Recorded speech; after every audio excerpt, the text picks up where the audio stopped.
The opinions and views expressed in the following presentation do not necessarily reflect those of GameCon Radio or its affiliates.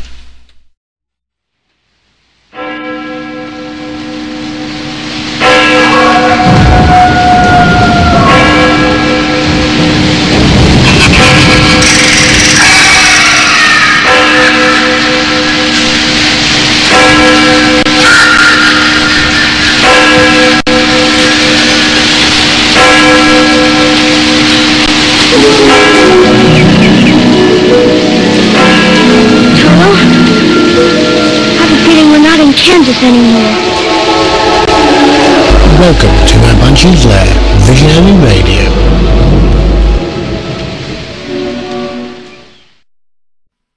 Welcome to Mo Banshee's Lair on GameConRadio.com, where we rock your world.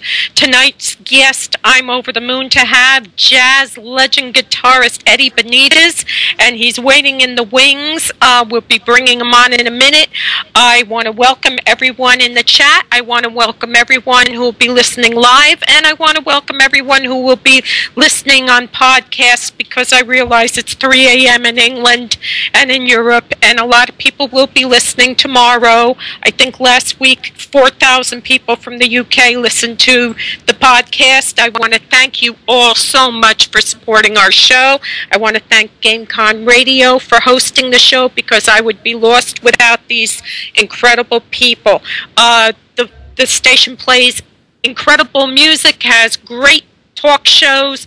Pass the link around and let everybody know we're there. A little bit of news today. The Amityville hoax house is up for sale. And I know someone's going to already be trying to figure out how they're going to buy this house, just so they can say they have ghosts and whatnot. It's just a house, people. The real tragedy of the Amityville house is someone killed their entire family. And, you know, there's no demons, ghosts, Indian chiefs, water boys, or anything else running around in that house. It's stigmatized. It's a shame. Everyone who's bought the house after the tragedy has said, you know, nothing's happening. Leave us alone. They've even had to change the address of the place to try to get people to stop stalking the house. Let it die now. You know, the house is for sale. I hope a nice young couple with lots of kids buy it, and they live a wonderful life in there. Leave them alone. It's just a house. The Amityville thing was all a hoax.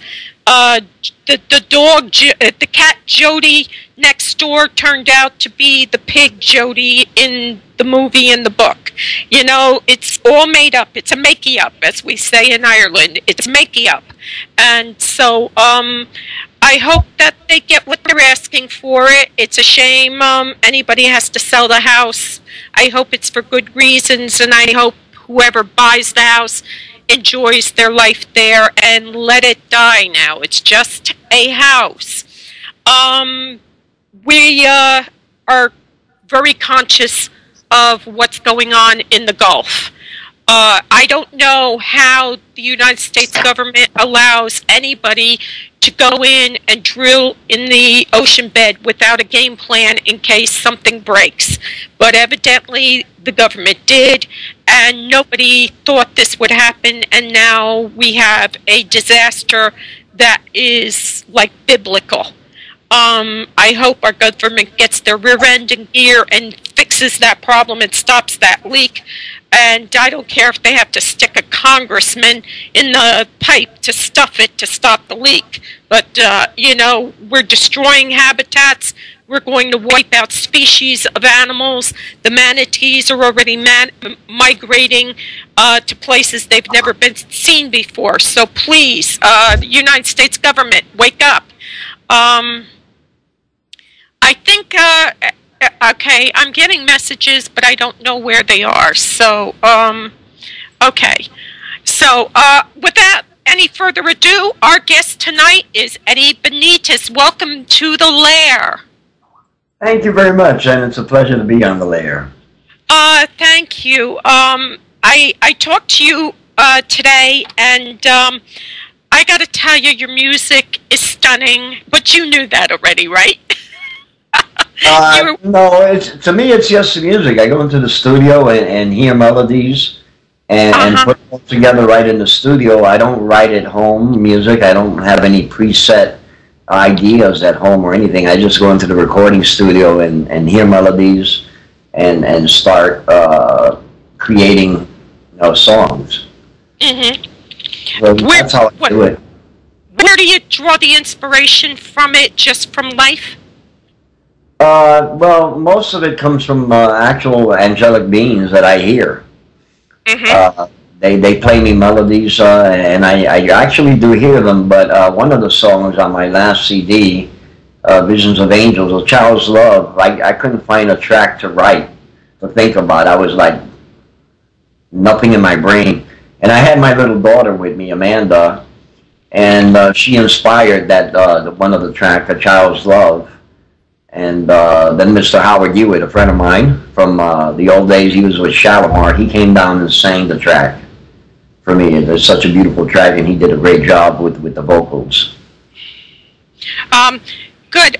What people might not be aware of is that you do get messages from angels. So let's go back to when this all started on your for you, that you realized there were angelic beings. Well, that probably started when I was about 5 or 6 years old, and I would become afraid of seeing them. And they would talk to me, and I would put my head under the sheet or something somewhere, and I would tell my mother. And my mother would tell me, don't worry about it. As you get older, you'll learn more. And I went with that. You know, when I was about 14, I started seeing spirits walking in the streets in Manhattan. I lived in New York. And I would get paranoid and panic and call my sister up. You gotta come over here. I'm scared, you know? But I could actually see dead people walking around. And they would smile at me and go through doors and things like that. And it was crazy for a while. I doubted if I was sane. Your mother kind of supported you, though. She didn't, you know, say it's not there, right? Well, my mother supported me fully. She didn't try to discourage me, and she didn't try to encourage me. She just saw me, you know, let time go by and you'll know more. Right. That's perfect. And good woman she is, too, because our Neverbug, I call myself, you know, like a searchlight, but the baby, she's like a half-mile ray. And, you know, they have enough to go with growing up.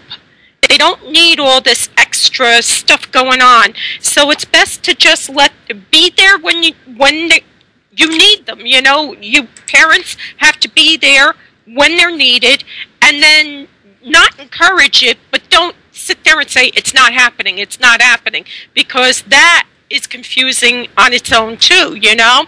So your mother is an extraordinary person, you know, to do that for you. You became a famous musician at 14. You're on a record label, right? Yeah, I was on the top independent Latin jazz record label in the world, Pioneer Records, and they were huge back then, and I signed with them. I preferred them over Mercury Records.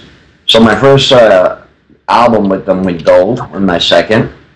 And it was I had a great time as a 14-year-old. I dropped out of high school. Of course.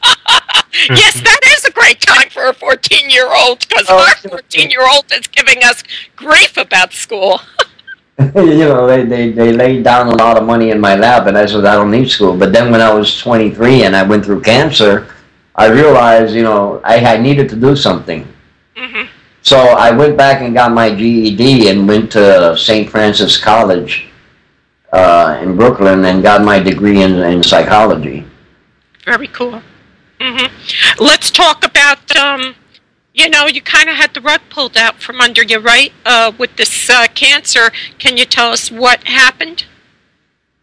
Well, for 1 year I was losing weight and getting a lot of pain. It felt like an elephant was sitting on my back, and doctors couldn't diagnose me for a year. And then they diagnosed me with Hodgkin's, finally, and I went through a year of chemotherapy and a month of radiation, and a few months later, the cancer came back. And one night, I woke up and had a vision of, not a vision, actually. I woke up, went to drink water. When I came back to the bedroom, it was a bright orange light. Now, keep in mind, the doctors had told me I had about 3 months to live, unless they tried a bone marrow transplant. Mm-hmm. And the day before I was supposed to go into the hospital to get prepared for the bone marrow transplant, I saw Jesus Christ in my bedroom. And he told me, don't worry, you're not going to die. A lot of things were said that night, but to make a long story short, I woke up feeling like $1 million. Mm-hmm. And I called my doctor, and I told him, Anthony, I'm not going into the hospital. The Lord came and healed me. He says, Eddie, you're wishful thinking, you're dreaming, You're delirious, right? Yeah. And, well, it's been 24 years since I have not, about 22 years that I have not seen an oncologist. Mm-hmm. So... I believe you totally, because the same thing happened to me. I had bladder cancer. I was in a lot of trouble, and I was crying, and in my dream, Jesus appeared to me, and I says, you know what I am, you know who I am, and he started crying. He says, I do know who you are, he says, and I'm sending you help. And I woke up, and the tears were still on my face, but I could still see him because he was kneeling next to me on the bed, And he says, I'm sending you help. And the next day in my mail came an invitation to join the church I grew up in as a child. And that was my validation that, yes, he was there. And I did beat the cancer, and I beat ovarian cancer. So I know what you're talking about. Everybody looks at you and says, no, this is impossible. But you know it is.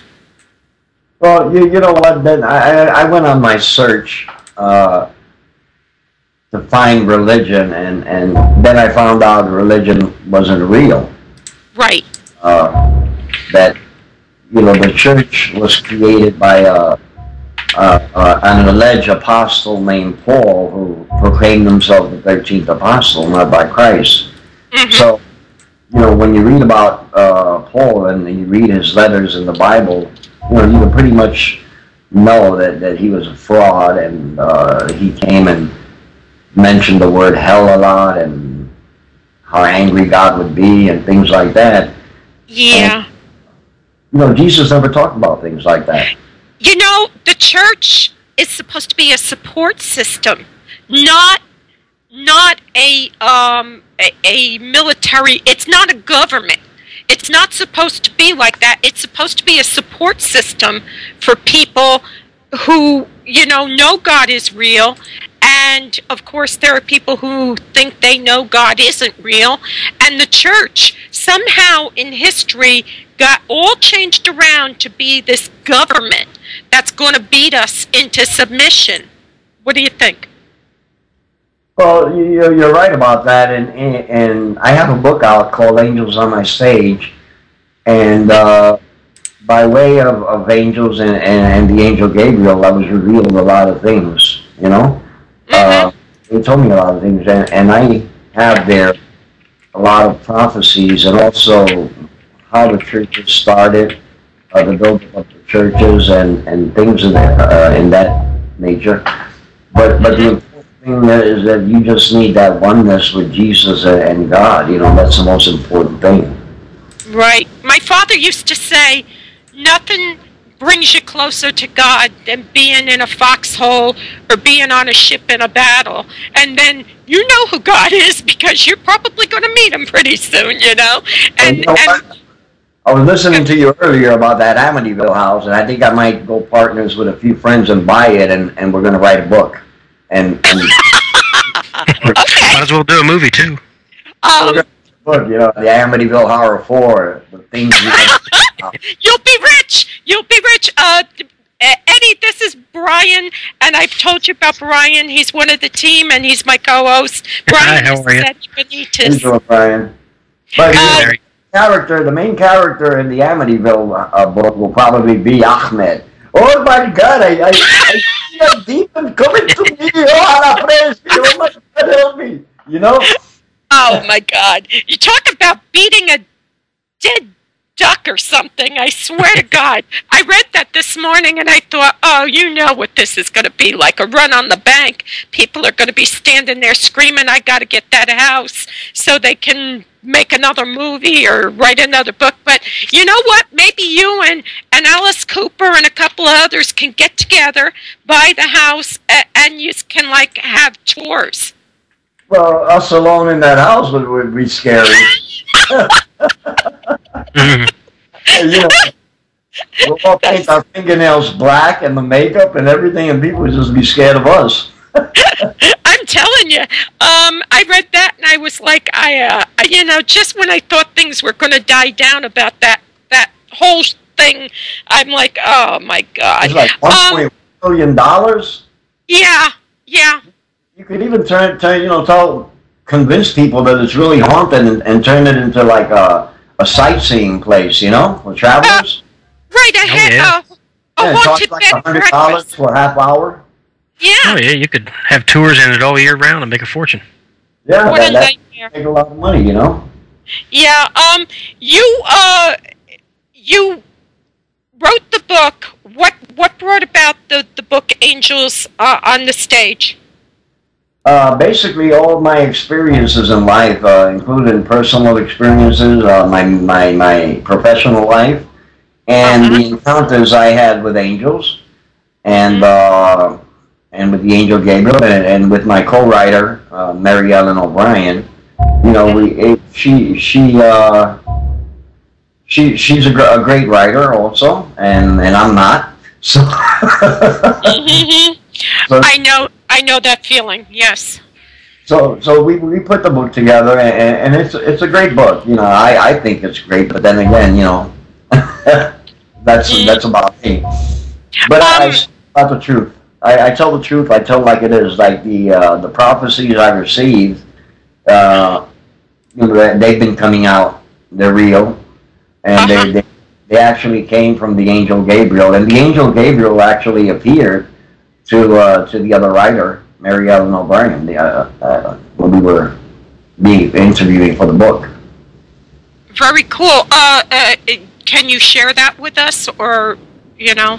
Well, we were talking about about the book, and she was asking me questions, and of course, the angel Gabriel actually appeared before her. I mean, and it's been physical, and it wasn't channeling or nothing like that, because I don't believe in channeling. No. I don't believe in psychics. I don't believe in mediums. I believe that if you got a gift that comes by way of God, and you should use that gift and very gingerly to help people and not make money off of it. If people want to donate to you, you know, help you out, that's all good, but don't ask them for money like Sylvia Brown, you know, $700 for 20 minutes, or James on Prague, you know? Yeah. With Eddie Benitez is priceless. So. Brian is here, and Brian, how rich am I from all the years? 35 years of helping people. Oh, filthy rich. I'm filthy. I don't know about rich. I'm filthy. You gotta buy the Amityville house then. Oh, geez. Yeah. You know, it hasn't really padded the account too much. No, because the kind of people we're going to help, they don't want to be on TV. Their worlds are coming down around their ankles, and a lot of times, 99% of the times, it's something within the dynamics of the family. It's something either emotionally going on, or there's something environmentally going on in the house, but somebody still has to go in and help these people. You know what I mean? Somebody has to say, okay, I'm going to go help them, because you can't sit there and say, well, I'll go in there and help you for $1,000. What the heck is that? You know, how do you charge people that are already stressed beyond their limits, and they're running in, sleeping in cars, or packing picking the whole family up and running out of the house. And people say to me, well, you're crazy. Why do you do that? Well, I guess that's why I'm here, because nobody else will do that. You know, does that make sense? Mm-hmm. I don't... You know what? People are strange. Yeah, you know, I've always tried to help people, and that's meant picking up your kids and saying, Mom, I gotta go. This family, they're freaking out. They're running out. They got their kids. It's December. They got their kids in the car. Here's my kids, and I'll see you when we see you. You know, and yeah, when you get there, you find out that there's a lot of things going on, and even if there's a spirit there, that's not what's wrong with the situation. But somebody has to care enough to get in there and help that family on the road to recovery. And, anybody who thinks they have a demon in the house, I always send my son. You know, right? And my son is a ghost hunter. They have a group, and my son is pretty good at feeling things and seeing things like I am. Probably getting better than I am. Well, let's go back. Let's backtrack. Your son, you were on one of the episodes for a haunting. Right. And it's House of the Dead, but it's in Spanish. Casa de los Muertos, right? Muerto. Sorry. And like I said, I'm Irish. I don't speak Spanish. So how did that come about, that you ended, you know, what happened to bring you on to that show? Well, they were seeking me out for a couple of years to do the show because they heard what happened to my son.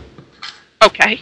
And a few times I would tell them no, no, no, and finally I gave in to them, and they told the story my son was possessed by an evil entity, and that was true. There was a lot of physical evidence going on, and there was evidence captured on film. You moved into this house in Arizona, right? Yeah, in Tempe, Arizona. And you didn't know anything was wrong with this house or amiss? No, we didn't know nothing. Nothing was wrong. But the man there, who he actually died there of a drug overdose, was allegedly an evil man. You know?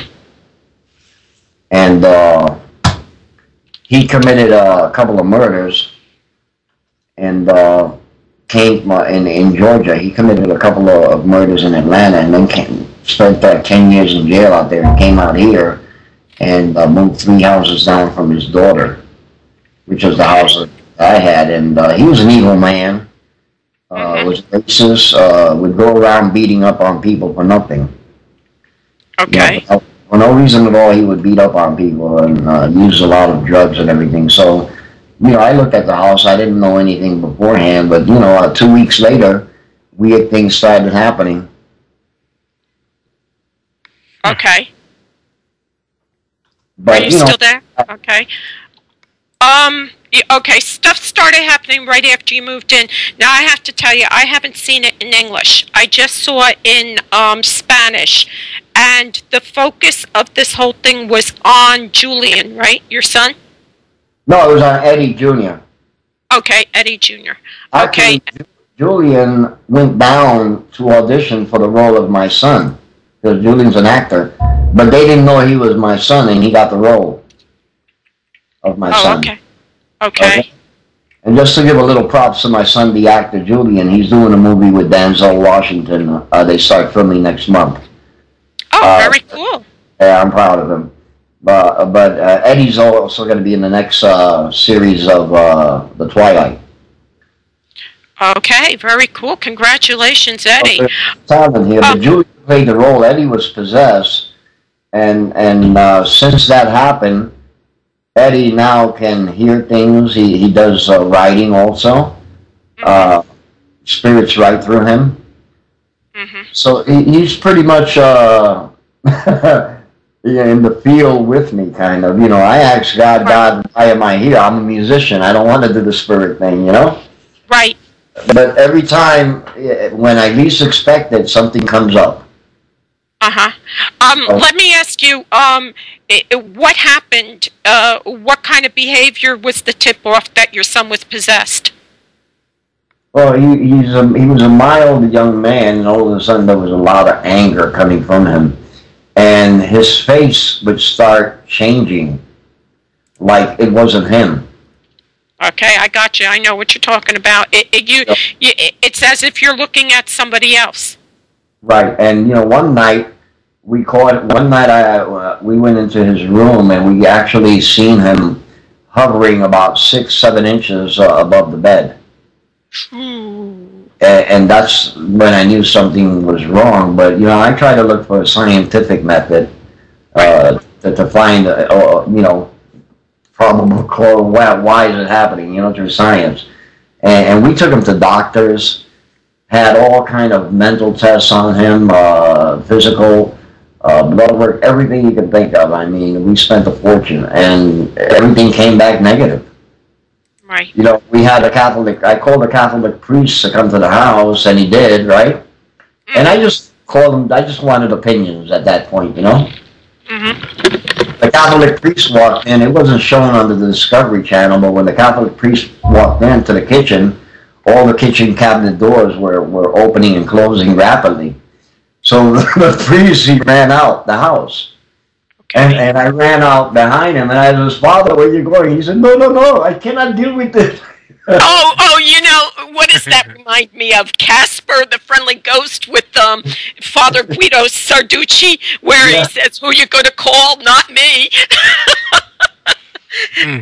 You know what? For years, the Catholic Church tried to convince everybody there weren't demons because they didn't want to deal with it, so everything was its mental illness. And then they had no expertise in it anymore, you know what I'm saying? Yeah, but I had a ghost hunting team from Tucson come up to Scottsdale, and they did a lot of they had the EBTs and all of that, and film, and they captured the guy's face on film. The entity, they caught his face on film, and the nice part about that is when I showed the picture to his daughter, who lived 3 houses down, she actually says, "God, that's my father." Okay. So, but the ghost hunters, they performed this Indian ritual, Yeah. Sage and all that. Everything was quiet for like 3 days, and then everything started up again, Right. And then I remembered something my mother did, and I did it on Eddie. It took, 15, 20 minutes to exercise him, and everything has been well since. Cool. Does he have memories of what went on, or has he had a lapse? I know we're going to go to break in like 2 minutes. Does he have like a vivid memory or lapse of memory from during this time? No, he actually remembers everything. Oh, cool. Maybe not so cool, but yeah. I was talking to you on earlier, and a lot of times, if this was the guy down the street, it wasn't a demonic. It was this guy down the street. And when I try to tell people, bad people don't become good because they die. There's no rule that says they have to. And I don't know why God doesn't just take them and file them under some, in some special place. But for some reason, but with demonics, too, they will attack people that are near and dear to us to keep us from doing what we're supposed to be doing, like helping people. And you're obviously, you have a message.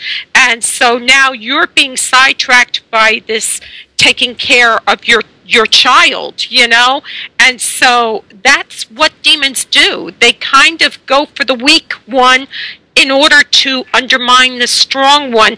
Did this take some kind of toll on you? Did you find your marriage struggling during this period? Well, a week after I performed the exorcism on him, I went into a coma. Okay. Just out of nowhere, I went into a 3-day coma. When I got out, 2 weeks later, we were discussing. I actually walked out of the house for a lot of reasons, and divorced my wife. Ugh. Okay, we're going to go to break, and we're going to come back, and our guest is Eddie Benitez, and tonight we're featuring Eddie's music, and I'm not quite sure which one we're bringing up first, but I think it's... wait a minute, Michael is going to tell me. Nope, sorry, I clicked the wrong button, so... It's A Child's Love. Okay, A Child's Love. And you're with Mo Banshee's Lair on GameConRadio.com, where we rock your world. We'll be right back.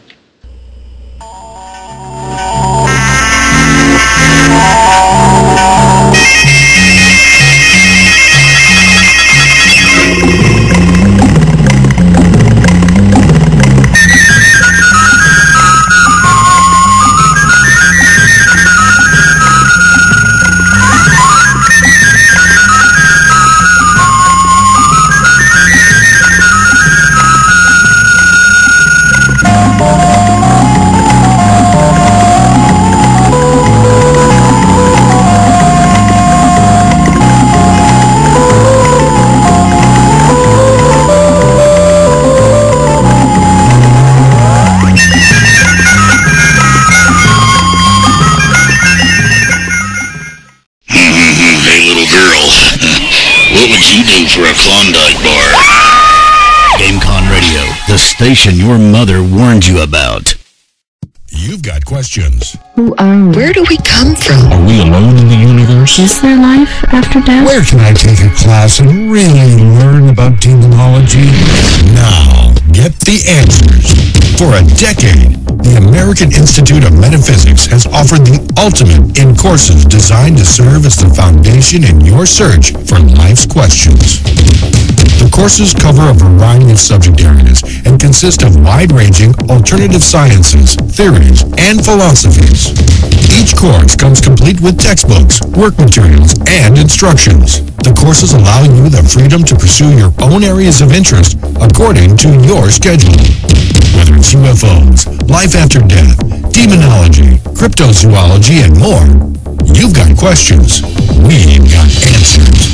Visit www.instituteofmetaphysics.com or call 877-623-3241 and start your search now.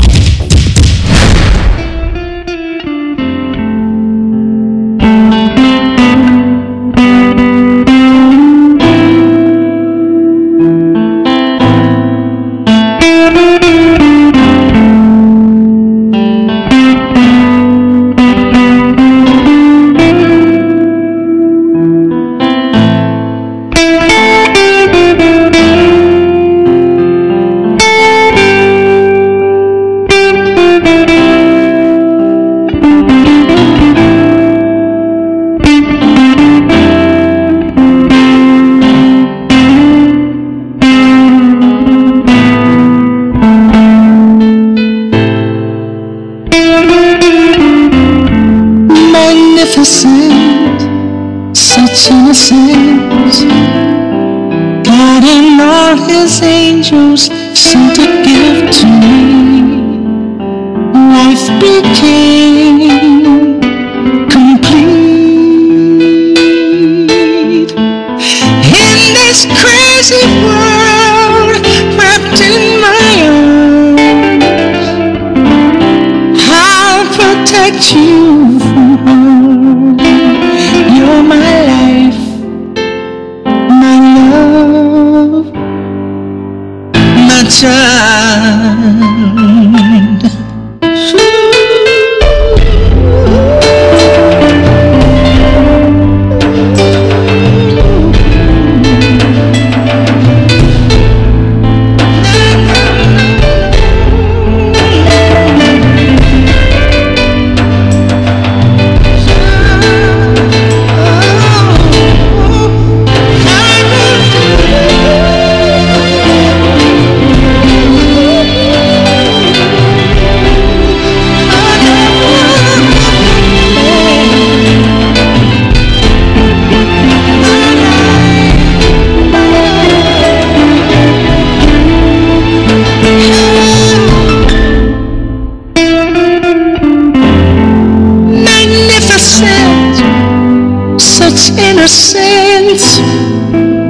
Nothing in this world so perfect to me. What I feel, what I see, and in this world so cold, heaven knows the warmth that I feel while I'm watching you grow. You're my life, my love, my time.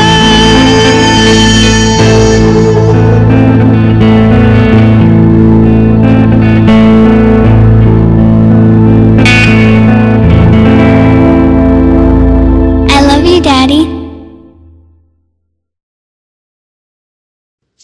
Welcome back to Mo Banshee's Lair, where we rock your world. That was A Child's Love by Eddie Benitez. And Eddie, your site is, I'm trying to bring it up. It's, let me see it. It's Eddie Benitez if they Google My it, website? right? My Yeah, website your website Eddie- is eddiebenitezmusic.com, right? EddieBenitezmusic.com. Right. People can find your music there. They can find out about the book. We were talking about your son was possessed, and you ended up going into a coma. And what did the doctor say was the reason for this? They had no explanation. As a matter of fact, I should have been dead. My saturation level, the oxygen saturation went down to 34, which is basically death. Brain dead and all of that. And 3 days later, I came out of it normal. So, you know, I guess God was with me, you know? Mm-hmm. But I should have been dead. Right. Did you have any interaction with God or one of his emissaries during that coma that you remember, or is there no memory? You want to know the truth about that experience? You know, you see these people, oh my God, I see the light, I saw the light. God, no, you know what? I didn't see nothing, I didn't hear nothing. There was no bright lights or anything. Usually the bright lights who people see, they see when they proclaim to have a death experience is the light from the hospital, okay? Right. Right. Yeah. The first time I had one, it was just pitch black, and I heard the doctor saying, don't do this, don't do this, don't do this, and it got further away, and I didn't hurt at all, and I thought, I can deal with this. This is cool. I can deal with this. And, of course, then I came back, and I was in a world of hurt, you know. But people always say, did you see a light? No. I've been declared dead 3 times, and I've never seen the proverbial light. Well, the people who see the light and they claim to see Jesus and they claim to see family members, you know, that comes after you're dead. You know, your brain is still active and your long-term memory starts taking out all these memories you have stored. And it'll take out 1,001 memories and clash them all together into one, you know? And that's where everything comes out. You can see family members that they're in your memory stored and things like that. That's what people actually see. The bright light, of course, I explained that to the hospital lights above you and things like that. But, you know, everything is kind of like mass hysteria. If you stand in front of the Empire State Building looking up, you're going to have one person, eventually 10, 20 looking up. If one person says they saw a UFO, you're going to have 20 other people who are going to say they saw the same UFO. If one people has a near-death experience, then everybody else is going to come out with the same thing. Yeah, that happened to me, you know? Yeah. You know, I have... Go ahead. In my opinion, UFOs are nothing but illusions because, you know, they claim, the experts say they've been visiting us for 3,000 years and they still haven't landed their feet here and said hi. Yeah, that's my big pet peeve is why the cloak and daggers, why the hiding, and then people say to me, well, maybe we're an experiment. I says, so when are they going to pull the plug? You know, I mean, it doesn't make sense. Well, you know what? You know, and it's the same story. They took me into a ship. They laid me down on a silver table and they anal probed me. Does that seem intelligent to you?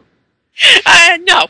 And I gotta tell you, let Captain Kirk go where no man's gone before. Yo, that's not intelligent to anal probe people. Yeah, I mean, when they sit there and say this stuff, I look at them and say, why? Why are they doing this? And, and I've had, like, Stanton Friedman on the show. I've had people who are huge in this. And I sit there and say, why would they do this? If they're looking for intelligence, this is the last planet in the solar system I would look for it at. Well, you know what? God only created life on this planet. Okay, there's no life form in any other planet. Anybody who believes that, it takes away from the belief in Christ, because everybody who's become a ufologist or follows UFOs, they're expecting UFOs to come back and save the world from destruction, right? I guess that's what they're hoping. I don't know. Yeah, but wait a minute. There was a man in the Bible who's supposed to come back and do that, Jesus. Mm-hmm. So they're trying to take away from the truth that Jesus is not the guy who's going to do that. It's going to be UFOs and all of that, you know? Some books will claim that he's an alien. Right. Yeah, I was just going to say that. I didn't hear that one. What was that? It says some books will claim that he's an alien. Nah, he wasn't an alien. People, I mean, he didn't even have a daughter. Jesus Christ was asexual. The devil couldn't even tempt him, and then in the Da Vinci Code, he had a daughter and all of that, Oh, yeah. He was asexual. The devil couldn't tempt them, so a woman was not able to tempt them either. So, you're going to hear people coming out with great books about 2012 is an interesting one. There's about 30,000 books about the end of the world in 2012. Yeah, people ask me, is 2012 going to be the end? And I says, no, I'm sure someplace there's a calendar company that already has 2013 printed already. Well, you know what? What happened with the Mayan temple, what happened, the guy who was marking the dates down, right? Unfortunately, after he put on the year 2012, the Mayans had a battle with another tribe. 2 years ago, archaeologists uncovered that there had been a big battle there. And the Mayans were probably all killed off, so the guy who was putting the numbers up wasn't allowed to do that anymore. And there are other Mayan temples who have different dates on them. Mm-hmm. All right, there's another Mayan temple that goes into the year 2085. I gotta tell you something, because I'm gonna lose it because the chat moves and I can't copy it. But Spooky UK from England is saying, you can't tell me that aliens are not real. We are the only people that live in the universe. What do you think about that? Well, what does it say in the Bible? God created life here. It never says in the Bible God created life here and in every other planet. I mean, look at the life the way it is now. It'd be crazy to create more life on other planets. People say there's intelligent life on other planets. There's intelligent life here. The men, the geniuses who created Tesla was a genius. You have other great men and doctors and all of that. They're very intelligent to say that we are a stupid planet and there's intelligent life everywhere else. Forget it. I say like the Italians, forget about it. Yeah. I live in New Jersey and I don't know one Italian that says that. Well, I'm from Brooklyn, so we used to make jokes about the Jersey people, but I'm not going to get into that. Yeah, I'll have to go to Arizona and beat you up. You can do that, We'll send our people. The mafia. Okay. But there's no life on any other planet. Believe me. They would have been here already. People, they would have been here helping already if there was. I mean, this world is chaotic right now. See, that's my big question is if they're coming here why would they not be trying to help us? Why would they, not be guiding us? Obviously, they would have to be more advanced. I mean, all I have is whys. Why aren't they helping us? Why aren't they guiding us? So to me, I just don't understand. I think a lot of the sightings people see, I don't think they're illusions. I think a lot of what people are seeing are actually our government's like experimental air vehicles and that kind of thing. Well, you're right about that. I believe in part in that also, but I just can't see how intelligent life can come here and they have the same story. Everybody, I was laid on a silver table and anal probe. That's not intelligent to me. No, it doesn't make any sense. No, or they stuck a needle in their belly button. To begin with, the belly button is just where they had the umbilical cord. You know how many ufologists have died waiting to see a UFO and waiting for that big day, and they've died and haven't seen it? You know why? Because it's never going to happen. 2012 is going to be a repeat of when 2000 came in. The year before 2000, they were selling survival packages. And Art Bell was a big guy, on his radio station. Art Bell would have, all these commercials. Buy your 1 year survival for the year 2000, all the computers and all of that. And people were buying $2,000-$3,000 of these survival. And what happened when 2000 came in? Nothing. And that's what's going to happen in 2012. Nothing. The same thing's going to happen. Earthquakes, hurricanes. Excuse me. We have a question again from England. Spooky OK, have you ever seen a UFO? Have I ever seen a UFO? Yeah. I've seen something that looked like a UFO, but I don't think they were from another planet. Okay? And fair enough. I understand that my father was NSA. Okay? No. And so I put the question, before my father died, I asked him the question, and I just mentioned, Dad, UFO, and he shook his head and laughed. Okay. So Area 51 was fake. I mean, not Area 51, the Roswell incident was not true. People make up stories. Right now, Roswell, there's a lot of selling going on of aliens, and it's a little community now where they prosper from that. Tourists go there to see whatever they want to see. And don't forget, your mind can fix on you when you look up in the sky. Mexico City is supposed to be a big haven for seeing UFOs, right? Right. Mexico City also has one of the most polluted airs in the world. So, any lighting at any given point with the pollution level and all that can make it look like a flying saucer or a disc or something like that. And then you have the theory that Satan can disguise himself and make you see a UFO. So that belief will go with that UFOs do exist, that intelligent life does exist, so it takes away from Jesus Christ. Right. Were you raised in a very religious home as a child? I don't believe in religion. My mother didn't believe in religion. Well, I mean, did your family believe in God and Jesus Christ? Oh yeah, we believe in God and Jesus Christ. We didn't believe in UFOs. You don't believe in organized religion? No, I believe in an organized situation where people can walk into a house and talk about God and talk about other things. Right.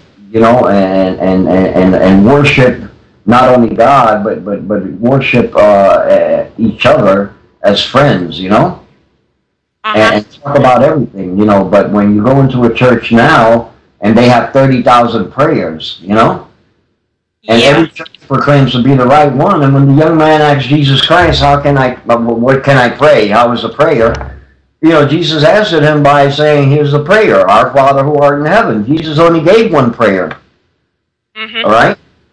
And he never gave another prayer. any other thought or preaching that Jesus had was about the good news, preaching about love, forgiveness. Right. Okay? Yes.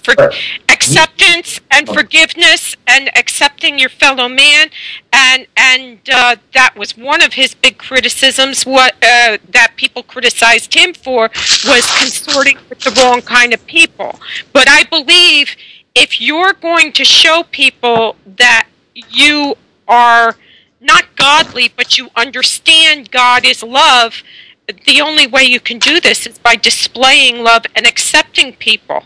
You know what? Even an atheist who does not believe in God or Jesus, but he does good works, okay, helps people out, he'll be going to heaven before any religious person will. Yes, he will. Yes. Okay.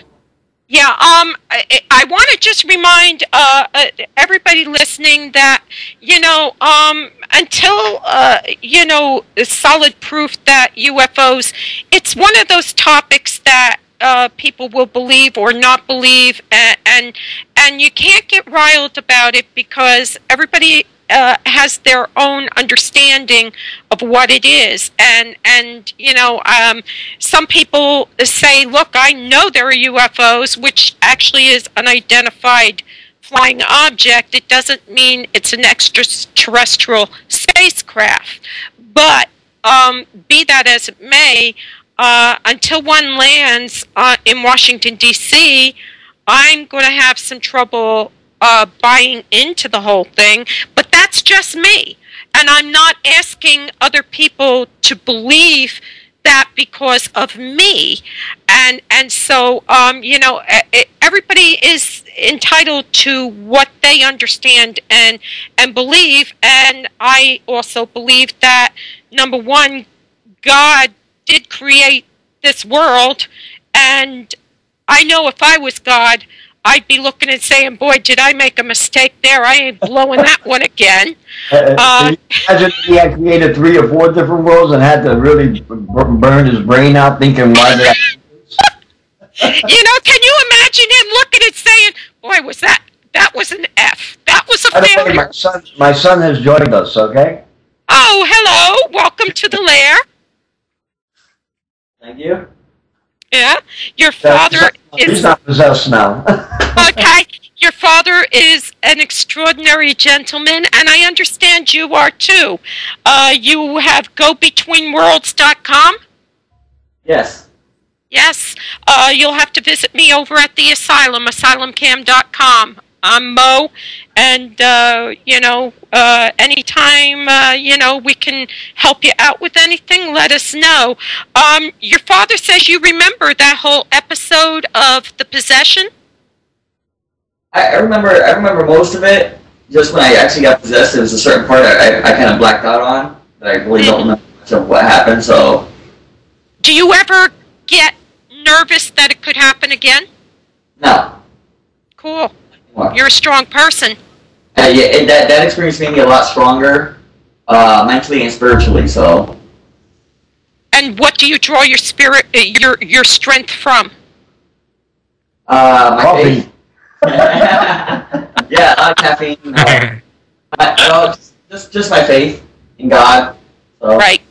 That's all I've ever backed myself up on, and he's never failed me. I shared some stuff with your father earlier today, and I have to tell you, I'm not here to make people believe in God. I just am here to do his work, and that's cool with me. Like I told your father early today, I don't know what God's plan is. I don't understand why he does the things he does and allows the things he does, and it's okay because it's not my job.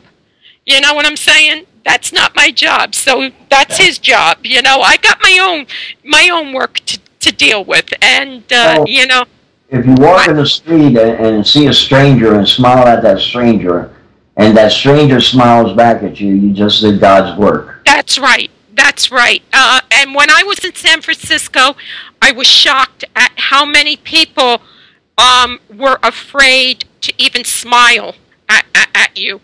And I would, walk past. And something else, when I was in San Francisco, one of the only people who would help me was homeless people.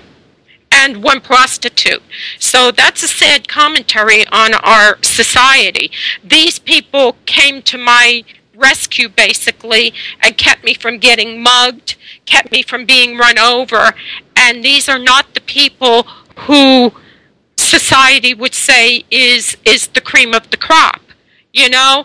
And so, you know, I definitely believe that sometimes the difference between somebody taking their own life could be your smile. But you know what? I did an experiment and went homeless for a month, okay? Okay. Then I was very dirty, ugly, my hair was messy, I didn't have shoes or anything, and I walked into 10 different churches, right? Right. 9 of them asked me to leave. Oh, my. My appearance. The only church that asked me to stay and wanted to help me was the Mormon church, or the Latter-day Church, or Jesus Christ. Right. They were very cool people. I enjoyed them, and we were filming everything, and they'll be up on YouTube soon. But we asked them if we could film them. You know, after they found out what I did, I explained to them who I was and everything, and then they said, "Yeah, we'll go on camera." You know, they were happy about it. You know, right? Because they knew that they did something right. They offered me food. They offered to help me, to put me up somewhere. You know, and I thought, nah, this is you know, this is what's going on. And you're the first church that offered me this. The other 9 asked me to leave. You know. Right. But I like to have fun. Yeah, I was, years ago, I would, and don't ask me how it would happen, but someone would come to me and say, you help people with children, right? And I'd say, yeah. And then I'd suddenly have a drug addict's child living with me while they were trying to straighten themselves out and stuff. And I was in church one day with this brood of children, and one of the people from the church came and said, well, how much do you get paid for this? And I said, nothing. And they said, you're buying diapers, you're buying formula, you're basically raising, right, you know, he says, you're raising these children while these parents, you know, clean up and everything. He says, and they're not giving you anything, you're crazy. And this was from someone in a church. And I thought, how awful to say that, you know? You know, one of the biggest problems I have with the church is that they always criticize gay people, that they're going to go to hell and all of this, you know? Mm-hmm. And you know what? Gay people are human beings. I have no problem with anybody's preference as long as they're not hurting children. The question I ask everybody who's against gay people and wants them to go to hell and all of that, I ask them, if your child grew up and told you he was gay or she was a lesbian, would you wish death upon them? Right, right. Would you think less of them? No, and you know what? We are all God's children, and God would not wish death upon none of us. No. Or cancer. No. Would you wish death upon would you wish cancer upon your child? No, no. All right, well, it doesn't come from God because we are all children of God. Right. We talk about if an airplane crashes and 150 people are killed, people say, God, why did you let this happen? Mm-hmm. And it's not God who let it happen, it's the guy who built the airplane. Actually, we were talking about this earlier today, and I did write down why. So we're getting ready to go to break, and again, our guest is Eddie Benitez, a jazz guitarist, legendary, incredible musician. He also has a book out, Angels on My Stage. We're going to be talking about why, and also prophecies or premonitions that things that have been told to Eddie, and his son also, Eddie Jr., right, is with us. And we're going to be right back. And the next song is Eddie Benitez, Beautiful Sunrise, The Next Day. That's our next, we're going to play that during the break. And you're on GameConRadio.com. I'm Mo Banshee from Mo Banshee's Lair, AsylumCam.com. And we're changing the world one show at a time. Come along for the ride with us. We'll be right back.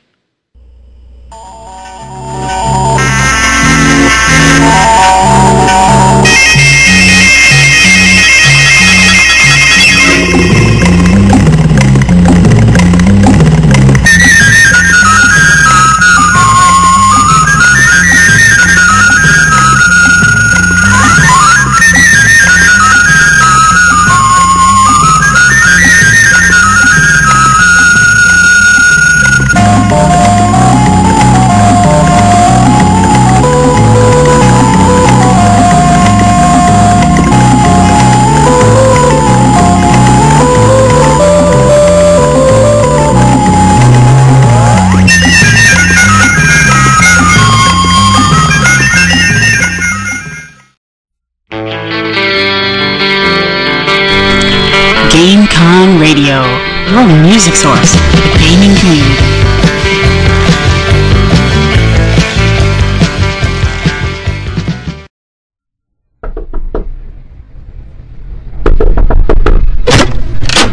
Yes? Hi, I'm here for the New York Ghost Tour. Sorry, we're closed. But you can come back next week. Next week? Forget that. I'll just go check out another place. Trust me, there's no place half as interesting as ours, dear. That's so not true. What about the Shanley Hotel in Mackinac? Once you've been to one haunted hotel, you've been to them all. Not like this place. The Shanley Hotel dates back to 1845, and since then it's been a hotspot for paranormal activity. Mysterious music, smells, whistling, doors opening, footsteps. Almost everything you can imagine has been experienced at that hotel. It's open to the public? Absolutely. Sal and Cindy, the owners of the hotel, welcome people for regular stays or investigations, and their rates are beyond reasonable. They even offer workshops and in-house psychics. How did you learn about this place? By visiting www.shanleyhotel.com. You can get history, investigation info, and much more. Thanks, I think I will. Just don't tell any of our customers. Your secret's safe with me. It's not like anyone can hear us.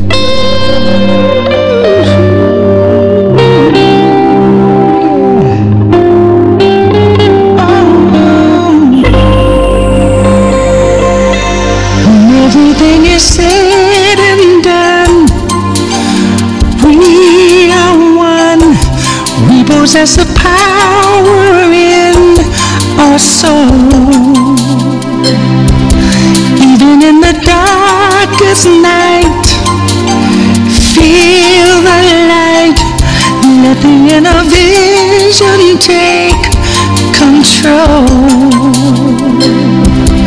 Even as a flower dies, the sun will rise as the beauty of the day begins. Through your biggest hopes and fears, shed no tears. You will find the power from within. This beautiful sunrise before my eyes is capturing all that I feel.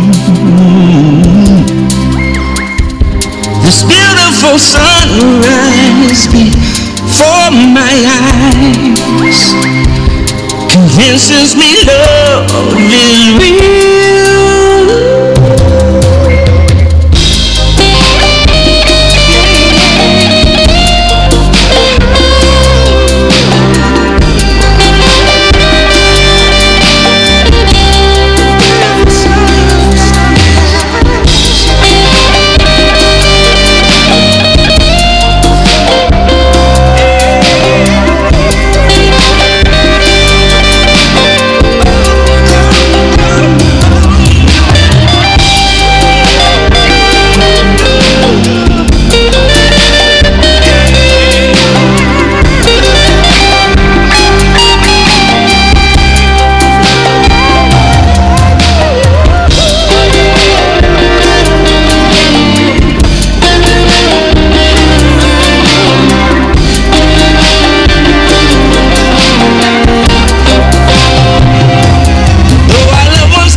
Welcome back to Mo Banshee's Lair on GameConRadio.com. Anybody who's looking for me for help or would like to kick some ideas around something you don't understand, unexplained activity, you can always find me at www.asylumcam.com or Google Mo Banshee. You're going to find me all over the internet. I've been doing this 35 years, and I don't charge. I'm just trying to help people so they can sleep at night and sleep in their beds at night and stuff. So if you ever need to find me, that's how you'll find me. We just played Eddie Benitez' Beautiful Sunrise the next day.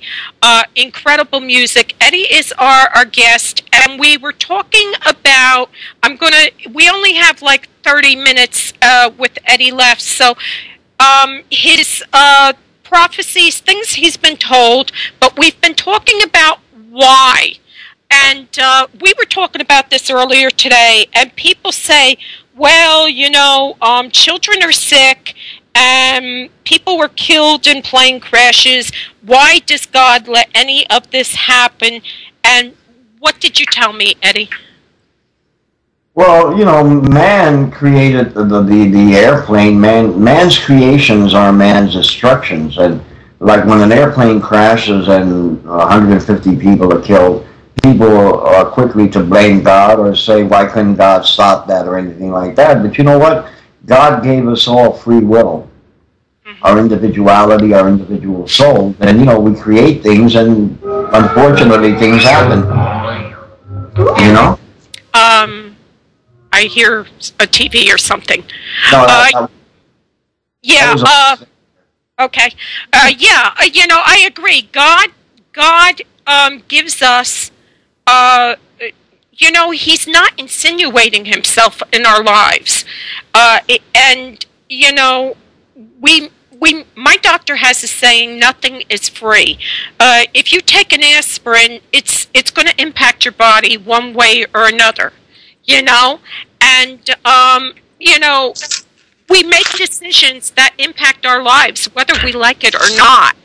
And if somebody, a terrorist, chooses to end life, God didn't tell him to do it, No, you know what? People are getting very paranoid. Not all Muslims are terrorists, okay?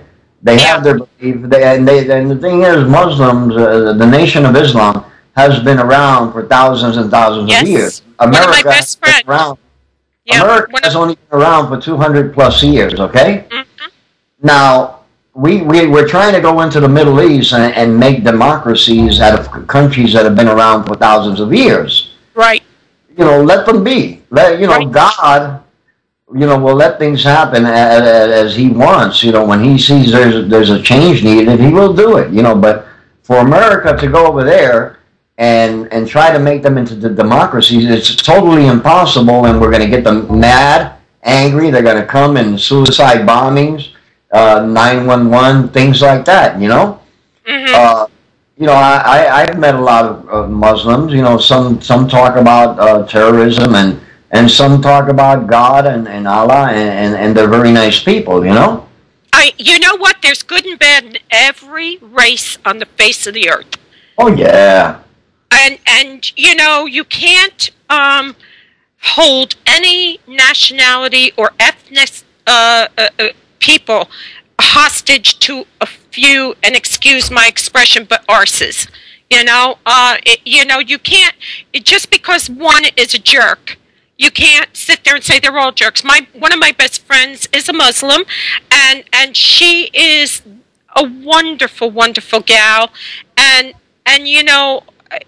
we were so nervous because, of course, 9/11, we were worried somebody was going to hurt her or her family or something, and it's a shame that we've come to that, but again, this isn't God doing the bad stuff. There's bad in the Irish have people who put bombs in schools in the past. You've got bad people in every group in the world. There's just people who think that they're going to make a big splash and a solution, or they're going to shake up everything, and they're misguided, and they cause more harm than good, but I don't think we'll ever be rid of them. You get information from angels, and they tell you what's going to happen. So can you share how this process goes? Well, it doesn't happen when I want it to happen. It happens any time of the day or night. It just comes. It's nothing I wish for. I sit down waiting for. There's a difference between prophecies and predictions. Right. Mediums and psychics predict things, and usually they predict the things that history has already gone through. Earthquakes, hurricanes, things like that. But when you receive prophecies, it's totally true. And they do come out. And, in my book, we have quite a few prophecies that are to happen, and a couple of them have come to pass already. But basically, I get the messages from angels, and they tell me things, and I know they're angels. People ask me, well, how do you know they're angels and they're not demonic? I know they're angels because one of the first things I ask them is if they believe that Christ was here in the flesh. And that's something that Jesus taught, how to distinguish an evil entity, the demonic entity, from an angelic being, something from God. And a demon will not admit to Christ being here in the flesh. Mm-hmm. So, I get my prophecies from angels. I see them. They guide me. And in my book, I don't want to reveal too much, because you can buy it on Amazon. You could buy it on Amazon Kindle. It'll be out in about 7 months in hardcover. But everything, you've got to read the book and understand it, because I've been given information like on who was really God. How did the conception of Mary happen? With Jesus and things of that nature. Paul, the alleged 13th apostle, and it's really the truth, and most people won't believe it because they've gone to church and they've been conditioned to believe in Paul the apostle. Right. There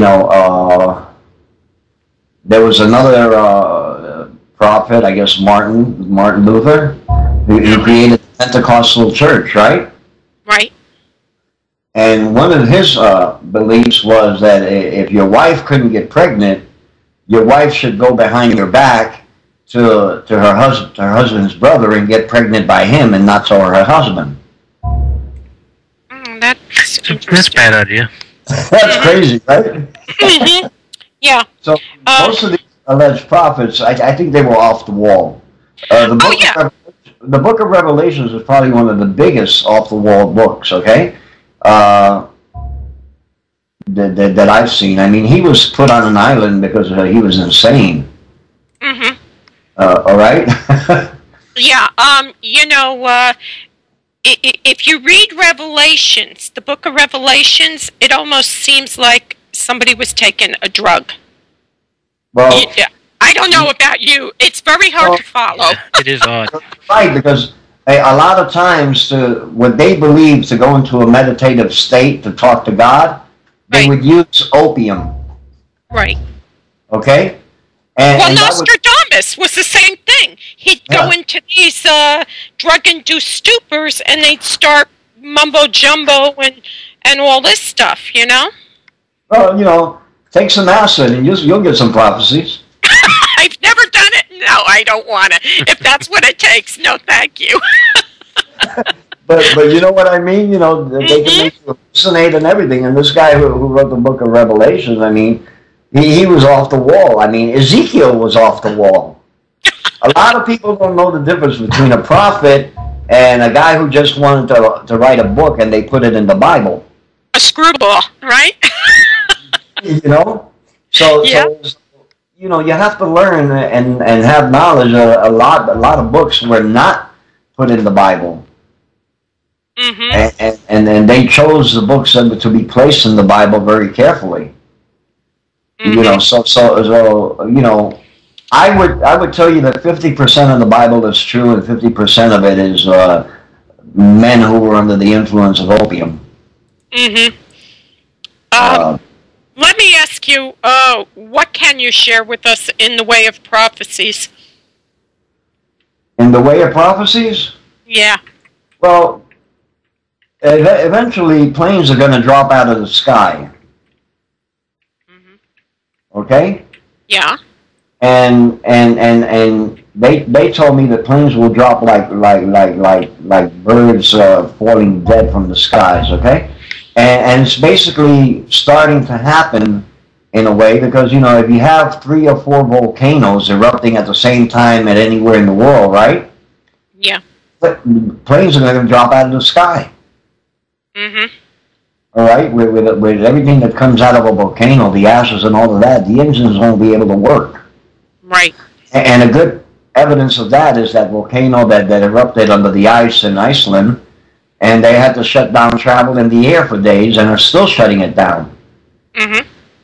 You know, all throughout Europe. So that's a good example of one of the prophecies there. You know, of course, people always ask me about about God and Jesus Christ and Joseph. Okay. Now, Joseph was the alleged stepfather of Jesus, right? Now, Joseph never said a word in the Bible. And the Bible was mainly male-dominated. 99.9% male-dominated, where the men would only speak, and not the woman. But for that book, for those 5 books, Joseph never said a word. Mary did all the talking. Okay. If you look through the history of the Bible, women were very prominent. It wasn't until the Pope there, Benedict, kind of started sweeping women under the rug, you know, and that, you know. I have a question from Schenectady, Scott. Have you gotten any information about the oceans and the Gulf of Mexico? Anything about that? No. Okay. No, but that's a man's mistake there. What's going to happen? Will it affect the oceans around the world and things like that? It probably can, and it probably will to a degree in the Atlantic Ocean, okay? But I don't think that's going to be the biggest deal to happen. I mean, in the future, there's going to be bigger issues to deal with, especially a lot of volcanoes under the ocean in Antarctica. There's volcanoes under Antarctica that are going to erupt. Right. You know? And when that happens, it's really going to be bad, you know. But I, you know, a lot of the prophecies that were given to me, you know, they're in the book, and you really got to read that. And I'm not trying to get people to buy it. If you can't afford it, write to me and I'll send you a free copy. You know? Don't worry about it. I'm telling, I told that to everybody. If you can't afford to buy my CD, my CDs. You can't afford to buy my book, write me, and I'll send you a free copy. Okay. Thank you. I do that to the audience, to everybody, you know, and anybody who doesn't have the money for it, you know, they can get it free from me. Because that's the person I am. Where can they get your music? Well, they can get my music anywhere. I'm on New Groove Sony Records. And they can buy it on Amazon, Tower Records, or the internet sites, or any major chain of stores, you know, record stores. Of course, we know that that's going under. Everything is internet now. I know. You know, the mom and pop stores are dead. Virgin Records just closed down all their mega stores. So there's really no, you know, besides Walmart and Target and Best Buy. Best Buy's CDs section has really shrunk from like, they used to have 10 years ago about 8 or 9 aisles. Now you walk into a Best Buy and you only see like 2 aisles. Right. So, you know, your best bet is on the internet, but all you have to punch in is my name, Eddie Benitez, on Amazon or any internet store, and my CDs will pop up, you know. And you could listen to them on my website on MySpace, www.myspace.com/Eddie Benitez. You can listen to a lot of my music there also, you know.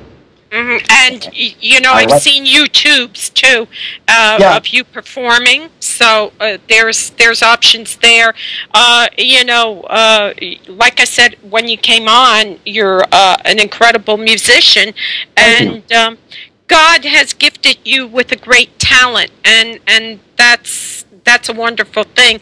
But you say that God has gifted you with other things, everything like. We were talking about healing earlier. You don't consider yourself a healer because God acts through you. Can we talk about that for a minute? Well, it's funny, but sometimes we get people, my son has a lot of friends, and we get people that come to our house or whatever, and they have cancer or whatever, and they get healed. We had a young lady here 5 months ago, 21 years old, who had lung cancer. And we prayed with her, and she walked out without cancer. And I told her not to tell her doctors what happened or anything like that. And she wrote me a while back. She called me and told me that her doctors want to know what happened, if anything happened. And she says, "What should I tell them?" I told them, "Well, just the power of Christ. That's about it." Right. Because everything comes through Christ and God, not through me. I'm just a normal human being, or abnormal human being, whichever one you'd prefer. Yeah, you're just an instrument, and that's what we were talking about earlier today too. I can't heal anybody; God heals them. But sometimes He says no.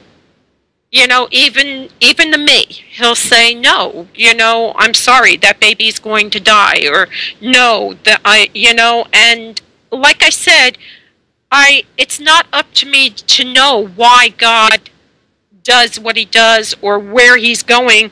It's just enough for me to know that He's there and He's got His agenda. He's got His job, and I've got my job, and you've got your job, and we're just kind of tools. Well, I always say, don't question God, question the government. And you know what you'll get? You'll get an automatic answering machine that says they can't get your call through, call later again, the government. Yeah, I don't know. Or go to the call center in India. That's a whole other show. Honest to goodness. I want to thank you for coming on tonight. This has been incredibly interesting and so much fun. And maybe you'll come on, and if you come on again, we'll talk about psychics and TV psychics and all. And hates me, believe me. I have a feud now with the amazing Randy, who doesn't believe in none of that. Yeah, yes. So, but that's a whole nother show too. But I want to thank you so much for coming on. I want to thank your son for being there. And the show will be on podcast, and I'll email it to you. You can download it and put it anywhere you want when it's done. And God bless you, and be safe on your trip. Thank you very much, and blessings to all of you. And just go out there with faith, everybody out there. Just have faith in whatever you do, and everything will come easy. Yeah, that's about it. Just have faith and kind of do your thing, and you'll be okay. All you have to do, I guess, is shut down or hang up or something on the Skype. Michael handles that. And again, thank you so much for coming on tonight. It's a pleasure talking with you. Thank you, Michael. Okay, night-night. That was incredible. We have a half hour left, which is when we do our plugging and all of that stuff, and we, have things we want to announce. So let me bring it up. We've got about 4 minutes to the break, and the next song I think will be "Cry," or one of the other Eddie Benitez songs. That was just interesting. A very interesting man, and God bless him. He's very knowledgeable, Wisdom is the next song that we'll be playing. Again, Eddie Benitez, you can find him at eddiebenitezmusic.com, and he's got books on that Kindle book, Angels on My Stage, is currently available, the digital on Kindle books, but it will be coming out in a hard copy in about 8 months. Maybe we'll get our hands on a signed book and give it out as a prize for donations in the fall. A lot of our country is really having it hard. The Gulf Coast is probably going to be called a disaster area if they haven't done it yet. This just is this is a travesty. How a company, and I don't care where they're from. I don't care who the company is. I don't care where they're from. Any company that can put an oil rig into the ground in the middle of the ocean and not have a plan in case something goes wrong, they should be hung in Haman. You know, this is just a horrible thing, because this is going to wipe out ecosystems. It's God forgive me. I know that the fishermen and all that, they're going to get money from the company. They're going to get money from our government, people who are saying that their livelihoods are... But the animals that this is going to kill and wipe out, nobody cares about them. So hopefully there are going to be animal groups trying to help them, and they're going to need money. So... I don't know. You're going to have to let your fingers do the walking and find groups that are trying to rescue wildlife. And that's what we're going to have to do to save these animals. They had a dead manatee that was covered with this garbage. I mean, imagine dying like that. A manatee. What are they? They're like the size of a hippo, for God's sake, without the legs. Imagine dying from that stuff all over them. So animal organizations are going to be looking for help, and unfortunately it's going to be up to us to get them funding. People who live out there that can help, you know, please. I know they're just animals. I know they're not human beings, and people are going to say, what about the people that are going to go hungry? Well, they've got the government, and they got BP. The BP is already starting to get money to them. The animals have no one. They have no one helping them at this point. And this breaks my heart, you know. So try to find wildlife rescue agencies and give them some help. Again, if you're looking for a community to bounce ideas off of, asylumcam.com, I think it's one of the friendliest sites on the internet.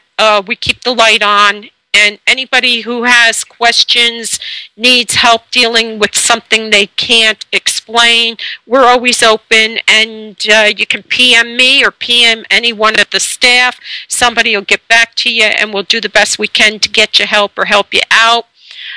I want to remind everybody about Sal Nikos's Shanley Hotel in Napanoch, New York.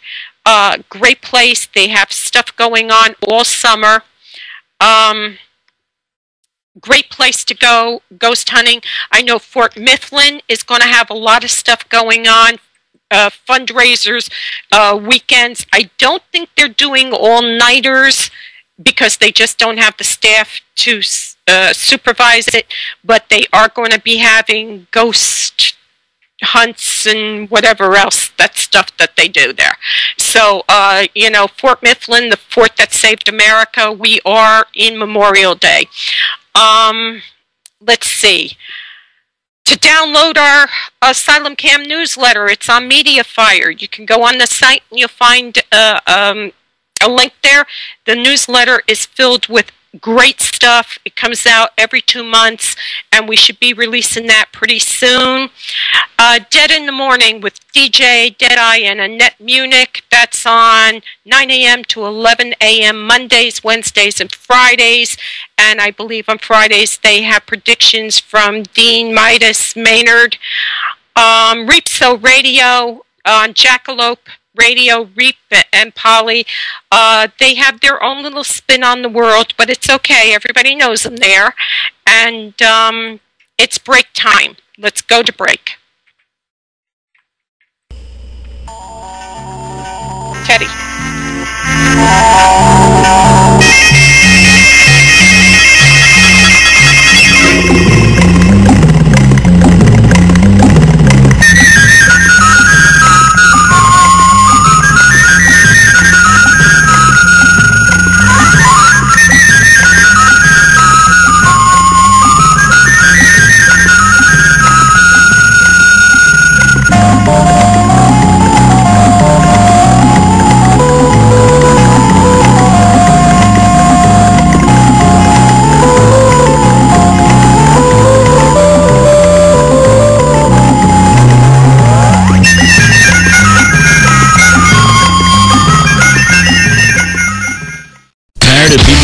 That you play your music too loud? Hey, turn it down, you freaking Well, punk! turn up the volume and rip that sucker's knob off so you don't have to hear them bitch. GameCon Radio.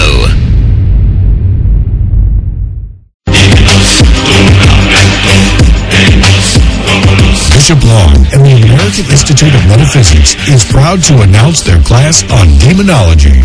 Students will receive a very detailed class on demonology, and the class will be presented by Bishop James Long, who is the exorcist and presiding archbishop for the United States Old Catholic Church. Enroll today. Visit www.instituteofmetaphysics.com or call 1-877-623-3241.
Welcome back to Mo Banshee's Lair, Visionary Radio, changing the world one day at a time, one show at a time.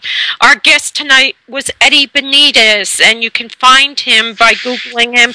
Excellent musician, a man of many talents, a book out, Angels on My Stage, and the book is actually 2 parts, and the first is pretty much his autobiography revealing his childhood, spiritual, and paranormal events.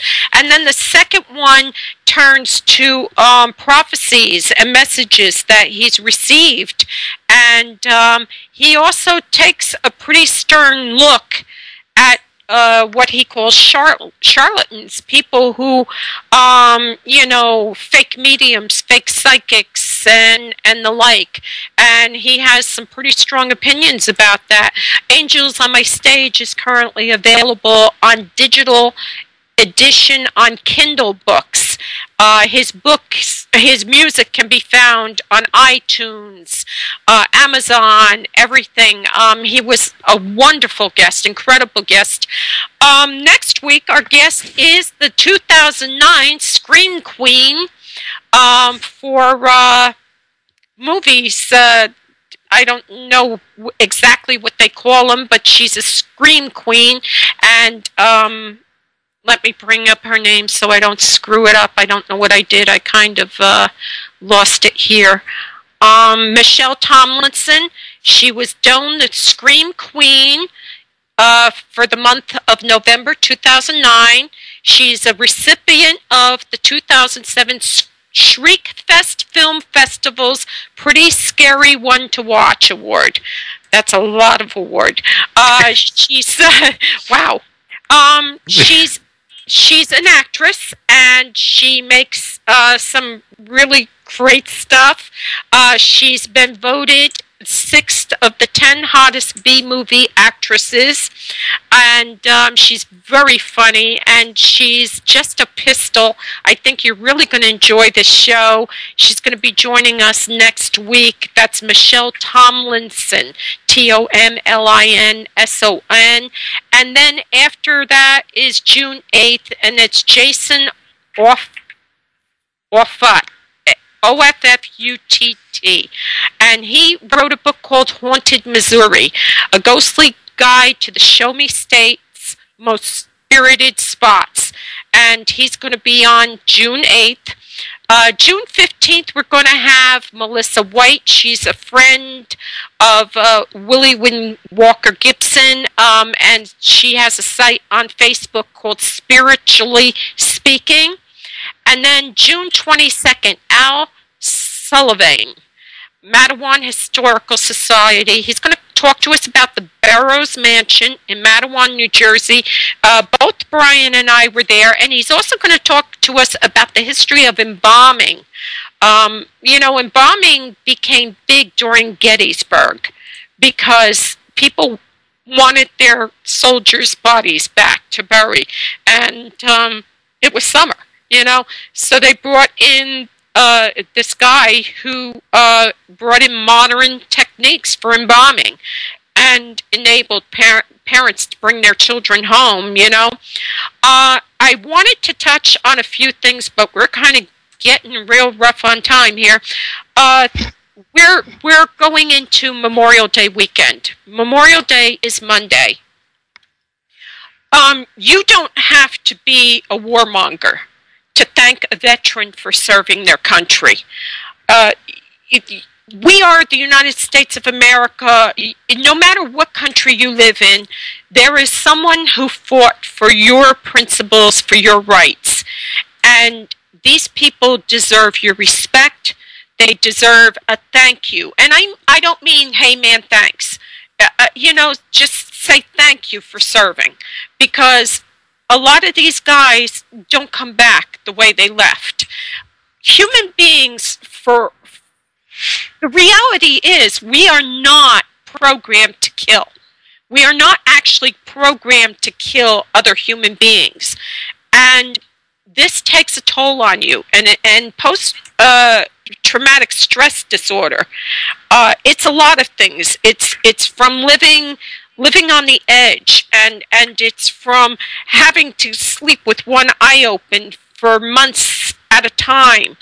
And this country really hasn't seen this kind of influx of veterans who are hurt and are going to have lifetime problems. We haven't seen this since Vietnam, and so we're talking 50 years now. So our country doesn't know how to deal with these young men and women coming back. And, you know, we need to remember. We need to get back to the basics and remember these people gave up their childhoods. They've given up their young adult lives for our countries. And they really deserve our thanks and our praise. So on Monday, please remember, it's not about war. It's about the people who fought for your right to say you don't like war. You know, there's a lot of countries that you can't say anything against a government. You can't go to another country and say, yeah, well, you suck. They'll shoot you. You know, you walk up to some of these countries, you walk up to their state houses and say, yeah, well, you're wrong. Well, yeah, you're dead. The United States, the UK's, some of the European countries, there are very few countries that let their citizens criticize them. And those rights, your right to say, I'm not happy with you, were given to you by a veteran, somebody who fought for those rights. And we need to remember that. And please, please, if you see a veteran, thank them. If you see a young man or woman that you know was maimed fighting overseas, please, open the door for them. Show them some act of kindness. Because my own son came home from Iraq not the same as when he left. I mean, we always knew he was nuts. That's just the way it is. He's my son. What did you expect? But he got hurt over there. He sustained a permanent brain injury. He needs his knees replaced. He's almost deaf in one ear, almost blind in one eye. He can't remember short-term stuff. This isn't the kid I sent over there. But this is the kid I have now. This is the son I have now. And I'm asking people to remember, he gave up a huge part of his life so you could write to your government and say, you know what, you suck. I don't like you. But he bought you that right. And anybody who served in our military has done that for us. So please, keep it straight. You're not supporting war by supporting our troops. You're supporting our troops because they're ours. They're our children. They're our young people. They're our fathers. They're our uncles. They are Americans. They are British, citizens. Wherever country you're from, remember, these people fought so you didn't have to. They did the dirty work for you, so please remember them for that. Monday is Memorial Day in the United States. Please, people, start showing our people that you appreciate what they did. Because I'm seeing a lot of I don't care about anything anymore in this country. And I'm starting to get really scared that we're going to be nothing more than a rabble. I'm seeing the United States turn from being the country everybody in the world aspired to being the country nobody wants to be. And the only reason for that is people. People don't care anymore. So please, support our troops. I'm not asking you to support war. I'm not asking you to support bad decisions by people who have no business being in the office they are in. I'm asking you to support our troops. You got to remember, you got to remember something about your people in office. They start out, some guy, a plumber in your town, runs for mayor or town council. He gets on. Now pretty soon he's mayor. Pretty soon he's a representative. And he's still a plumber. He didn't take any kind of political science in school. He didn't take any kind of classes that make him able to run a country. But pretty soon, you find this guy, he's one of your senators or your House of Representative, and all he is a plumber. It's kind of like having plumbers for ghost hunters, you know? I don't know. Remember, our troops, they're not the government. They're the ones that make sure that we're safe at night. So thank them. God bless all our people this Memorial Day. While we're all getting drunk and having hamburgers and hot dogs, remember a vet fought your right to do that and made sure that you could do that. Please remember charities like the Salvation Army. I can't say enough about those people. They were there to help me many, many, many years ago. The Red Cross is a good group. There's going to be a lot of people who are going to be hurting. The economy is not at the bottom yet, people. I cannot stress this enough. Families start getting together. Yeah, you're going to have your kids moving back in with you and stuff, but you know what? That means everybody's got a roof over their head and food in their stomach. Yeah, it's going to be cramped. You're going to lose some privacy. But if we don't start banding together, everybody's going to sink alone. With an economy like this, families have got to start pooling their money together.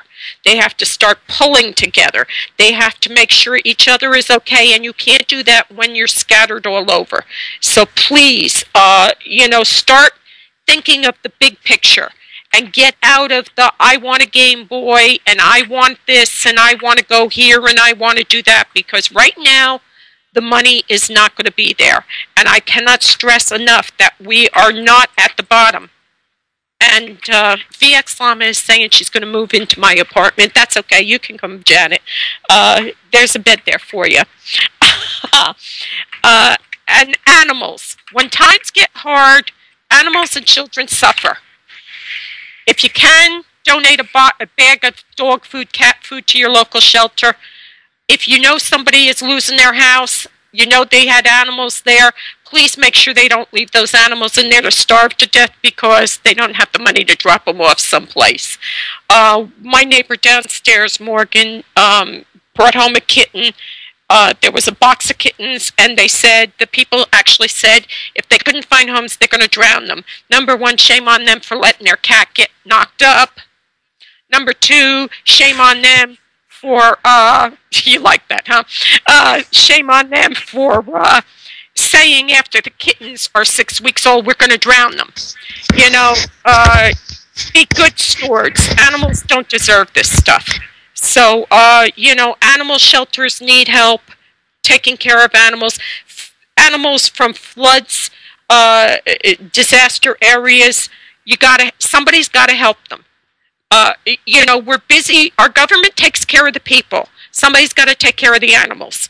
And so you're never going to hear me say, screw it, don't worry about it, they're just animals. We bring them, we allow them to be born, we breed them, we do all this stuff, then put on the big boy pants, the big girl pants, and do what's right. Take care of them. VX Lama is asking why drown them, bring them to a shelter. A lot of shelters ask you to pay when you're dropping animals off. I know of one that charges $150 for you to drop an animal off. And people don't have it. They're losing their homes. They don't have $150 to take an animal to a shelter. So what happens is they abandon the house, leave the animals there, and then the animals, they starve to death. So we only have 7 minutes, but you can call in, Panther Babe. What is the number? Do we have the number? Panther Babe probably has it.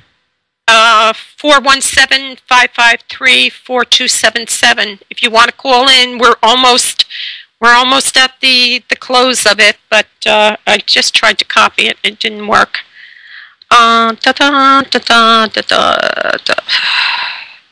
Okay. And I can't get the number up again. There it is up there now. Okay, there it is, 417-553-4277. If you want to call in, call in. Yeah, you know, Deadeye says I would starve myself before I'd abandon my dog and let it starve, and that's it. That's the truth. My son, the one I was talking about, Andrew, he's got some real issues he's got to deal with now. Life is not what he was expecting. And I got to tell you something. He says to me he's taking care of his animals, you know, because, okay, bring the caller on. Caller? Hello? Oh, this is Mo? Hi. Hi, Panther Babe. How you doing? Meow. So, what can I do for you? You know, I know, right? You're talking about animals and stuff like that. I actually went to a fundraiser to benefit an Animal Care Association Incorporated. Okay. They actually opened up here in my hometown a non-kill shelter. Right now it's for cats. I'm sorry, Scooby, but it's for cats right now. They do have a few dogs every now and then. But I'm actually I'm actually becoming like an advocate for them and stuff like that because they need to raise money for food for the animals. Where is it? Give us a shout out. Where is it? It's actually in Pennsylvania, and actually it's in Scranton, Pennsylvania. There it is right there, Scranton, Pennsylvania. I'm going to get a hold of Deadeye because I really believe that GameCon Radio, and I love the listeners, and I love the shows and everything. I believe that if it's just $5, can donate $5 to each person will donate $5. We can actually help these animals out because, you know, the economy's hitting and people are dropping off their cats left and right. Right now they have, and some dogs too, but the dogs, they actually, they're trying to put them out to foster homes. Mm-hmm. Okay, right now, and which is a good thing as well. But I last night I've learned so much about it, and I'm like, if you could hear it, I have the paper in front of me. Like, give me information about this place. I'm going to go check it out over the weekend. I'm actually going to be volunteering my time on the weekends to go over there and, you know, play with the cats. What's the name of it? What's the name of it? The name of it is actually Animal Care Association Incorporated. And it's in Scranton, Pennsylvania. It's in Scranton, Pennsylvania. That is correct. Yes. And they do not believe in putting the cats down or anything like that. So it's totally a non-kill shelter. And, you know, they provide low-cost spay and neutering for people that can't afford it and everything like that. And it's just like, it's I don't know. It's a sad thing if you saw pictures, you know what I'm saying? And I'm sure people have seen pictures, you know what I mean? We're taught that our children come first, which is right. You know, your children come first. But like Deadeye said, I would go hungry before my cats did. You know what? I do that. I look at my cat. I rescued a cat. It's actually going on 3 years now. I rescued a cat. And let me tell you something. I would sacrifice a filet mignon and get my cat a bag of cat food. That's how I am. And I do that to my cat. I do that to animals. I see a homeless person on the street with a dog, and I have done that. I take the homeless person in my car, throw them to a grocery store. I would buy food for the dog and for them. I mean, I've been doing that, and that's just my nature. You know, but I mean, I'm only one person, but if another person, like a domino effect kind of thing. But I'm like really advocating about the animals and stuff like that because of the economy, they're suffering just as much as we are. They're suffering worse. Yes, and they can't speak out. So I figured, you know what? I could speak out. Everybody else has mouths. Let's all speak out and let's help out that too. You know, if we can help Haiti, we can help around here too with our animals and whatever else. Yeah, thank you. I mean, that's in Scranton, Pennsylvania. It's a no-kill shelter, and the name again is? The name again is Animal Care Association Incorporated. And I have the contact phone number, but they told me not to actually broadcast it over the air or anything like that. But I'm going to work. I want to work with Deadeye and stuff like that. Get a PayPal account set up for them, and I'm just going to be blasting this because I firmly believe that every animal needs a good home and needs a second chance on life. You know what? Get over to Asylum Camp, PM me the info. I'll make a banner and put it on our links page too. You're the best. Thank you. Thank you for caring. We have to close. We have to close. You go. Thank you. Our guest again next week is Tomlinson. I'm having a brain, whatever. Michelle, yeah. Michelle Tomlinson, Scream Queen for 2009. It's going to be really fun. It's her birthday, June 1st. Please don't forget our vets or our animals. Yes, a brain fart. Thank you. And I want to thank everybody for listening in. I want to thank Eddie Benitez and wish him Godspeed as he travels next month. Great man, wonderful musician. It was a great show. Thank you all for coming on and being a part of my life. The show will be up on podcast, and please don't be afraid to spread it around so we can get the link around and people on. And again, we're GameCon Radio because we rock your world. Thank you so much. I love you all. Good night. Good night, everybody.